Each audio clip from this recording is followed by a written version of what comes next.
Hi, today I'll be presenting my assessment to interview managers in this. This is the content of what I will be presenting today, which will cover all the 8 questions needed in this assignment. I will begin by introducing the manager that I've interviewed, which is Ms. Shada Mzin. She is the founder of Profound Learning Solutions in Berhad, and she is now a training consultant there. She has been working in the banking industry, as well as corporate employment and the sales industry. She discovered her strength with advice from her past manager and attended a lot of corporate training before she started her business. She hired a team in 2010 to expand her business. This is a picture of Ms. Shaida and me during the interview, and there will be a clip video regarding her consent for this interview. Do you agree with giving me the consent? Yes. Now we will look into a manager's personal trait. Traits theory. This theory explains distinctive characteristics in leader effectiveness through the identification of a set of personal traits. Individuals require leadership traits as part of his or her personality to be a successful leader. Let's look at what Ms. Shada has said about her personal trait.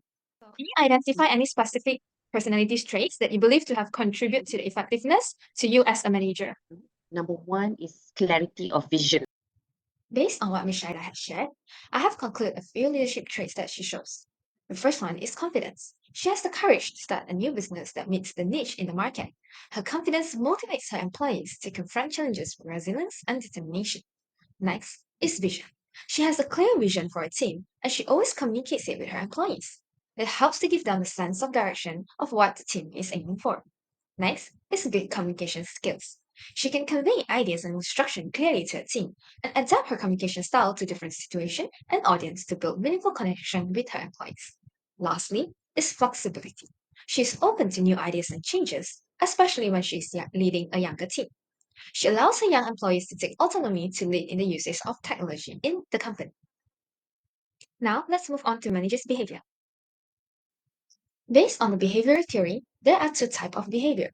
The first one is concern for people, which values supportiveness for followers, and the second one is concern for tasks, which urges task completion. Let's look at what behavior Ms. Shadas possess. Are you Okay, more so concerned for people or task completion?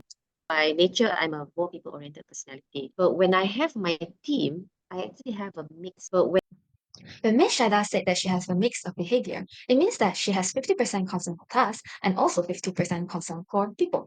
So it falls in the middle at the center of the black golden grid. So now let's see how Miss Shada balances between her concern for people and concern for tasks.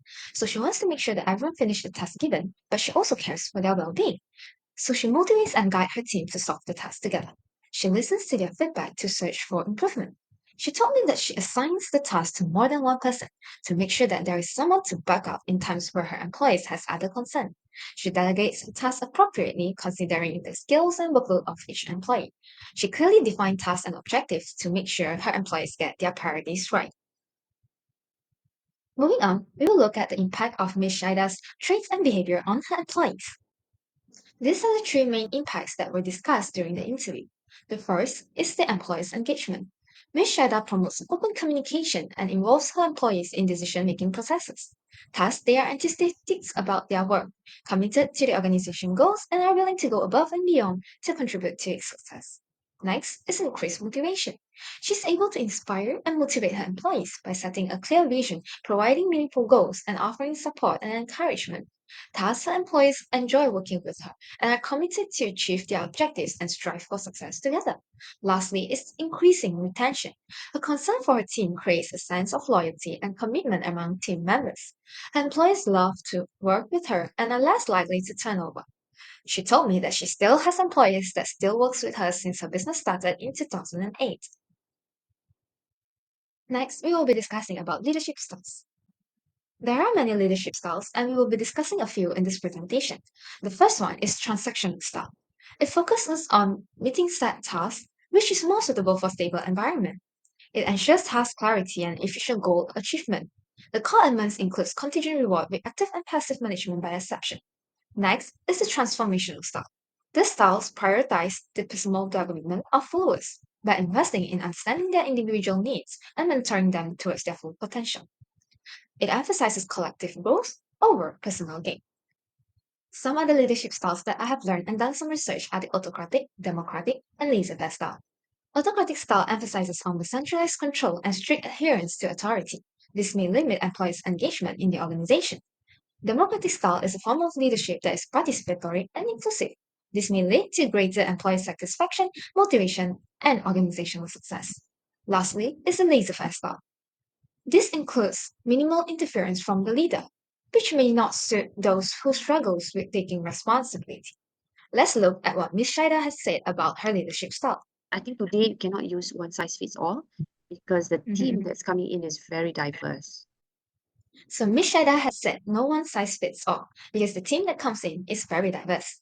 So I found one theory that supports what Ms. Shaida had said. It is the Fiedler-Fields theory. This theory proposed that effective leadership is contingent upon the interaction between the leader's style and the situational context. So one manager can have more than one style and they practice it according to the situation. So let's look at Ms. Shaida's leadership style. She is transformational as she inspires and motivates her employees to exceed expectation and reach their full potential. She also celebrates success and recognizes their contribution by treating them for dinner every time a project is done.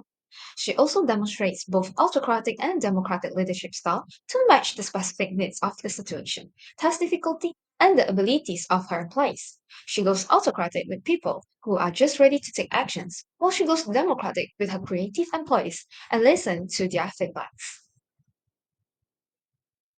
Now I will be showing you Miss Shaida's LinkedIn profile. This is a screenshot of Miss Shaida's LinkedIn profile, where I've done a bit research of her background and also asked from her during the interview. I've gone through Miss Shaida's LinkedIn profile and saw some comments about her leadership style. Let's look at some of them. First, Tila Sipia said that Miss Shaida's passion lies in guiding young leaders. This is true with what Miss Shaida had said. She loves to give autonomy to young employees to lead in the usage of technology in the company, which she is not so familiar with. Next, Yatali said that Miss Shaida apt for building relationship and is a great conversationist, which portray her good communication skills in her personal trait. Alfredo Torres also said that Miss Shaida have exceptional skills to make work fun and interactive.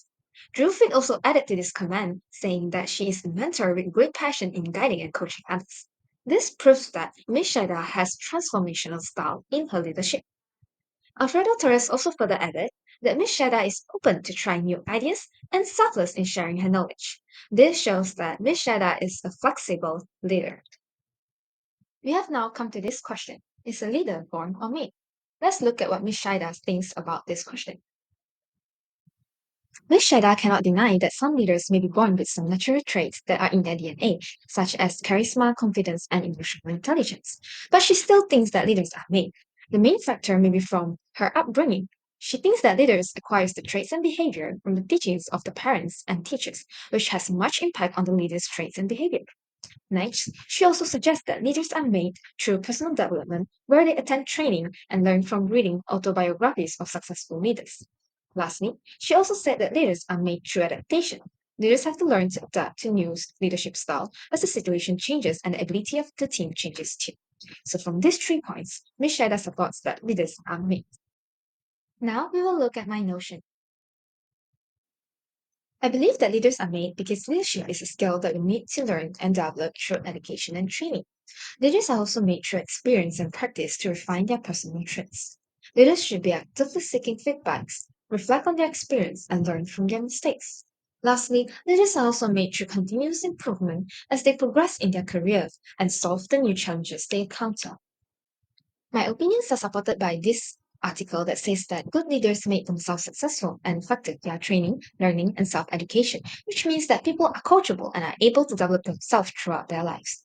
Leadership is a skill, not a talent, which can be acquired by education, training, learning, continuous practice, and experiences, and they are made due to external environment and circumstances. The road to leadership is not an easy one, but an uphill and Herculean task. It's not as easy as leaders are born.